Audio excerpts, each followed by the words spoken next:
দিন যতই ঘনিয়ে আসছে পরিষ্কার হচ্ছে বিসিবি নির্বাচনের মেরুকরণ। মোহাম্মদ আশরাফুলকে বাদ দিয়ে ঢাকা বিভাগীয় ক্রীড়া সংস্থার নতুন অ্যাডহক কমিটিতে বর্তমান বিসিবি সভাপতি আমিনুল ইসলাম বুলবুলকে যুক্ত করেছে এনএসসি।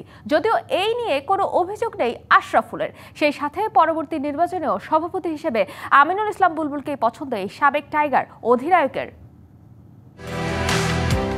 আগামী অক্টোবরে বিসিবি নির্বাচন, এরই মধ্যে বেজে উঠেছে দামামা। শুরু হয়েছে কাউন্সিলরশিপ নিয়ে তোড়জোড়ো। ঢাকা বিভাগীয় ক্রীড়া সংস্থার অ্যাডহক কমিটিতে হঠাৎ করেই আমিনুল ইসলাম বুলবুলের অন্তর্ভুক্তি অবাক করেছে অনেককেই। ক্রীড়া উপদেষ্টা আগামী নির্বাচনে যে বুলবুলকেই সমর্থন দিচ্ছেন সেটাও আরও পরিষ্কার হয়ে গেল। ৮ জুলাই গঠিত এই কমিটিতে ছিলেন মোহাম্মদ আশরাফুল। স্রেফ 2 মাসের মাথায় সাবেক এই অধিনায়কের জায়গায় এখন আমিনুল ইসলাম বুলবুল। যদিও এই নিয়ে কোনো অভিযোগ নেই আশরাফুলের, জানিয়েছেন যোগ্য লোক হিসেবেই বিসিবি সভাপতি এখন তার জায়গায়। আমাকে বলা হয়েছে যে আপনার পজিশনে যদি বুলবুল ভাইকে আমরা দেই, আপনার কোনো সমস্যা আছে কিনা। আমার জায়গায় যদি উনি ইলেকশন করেন, যেহেতু ওনার আবার ইলেকশন করার ইচ্ছা হয়েছে, তো আমার পজিশন থেকে করবেন। আমি শুনে বলছি খুব তাড়াতাড়ি দেন, আমার কোনো সমস্যা নেই। আসন্ন নির্বাচনের সভাপতি কে হবেন এই নিয়ে ক্রিকেট পাড়ায় আলোচনা শোনা যাচ্ছে অনেক। লড়াইটা হবে বুলবুলের সাথে তামিম ইকবালের।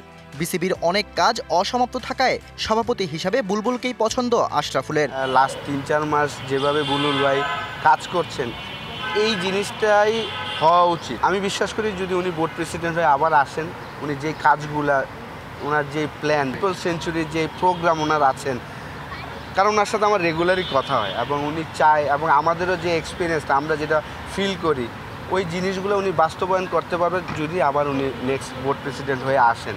তবে শুধু বিভাগ নয়, জেলা ক্রীড়া সংস্থায়ও এসেছে পরিবর্তন। সাবেক নারী ক্রিকেটার ও আম্পায়ার সাথীরা জাকির জেসির পরিবর্তে যুক্ত হয়েছেন আরেক পরিচালক নাজমুল আবেদিন ফাহিম।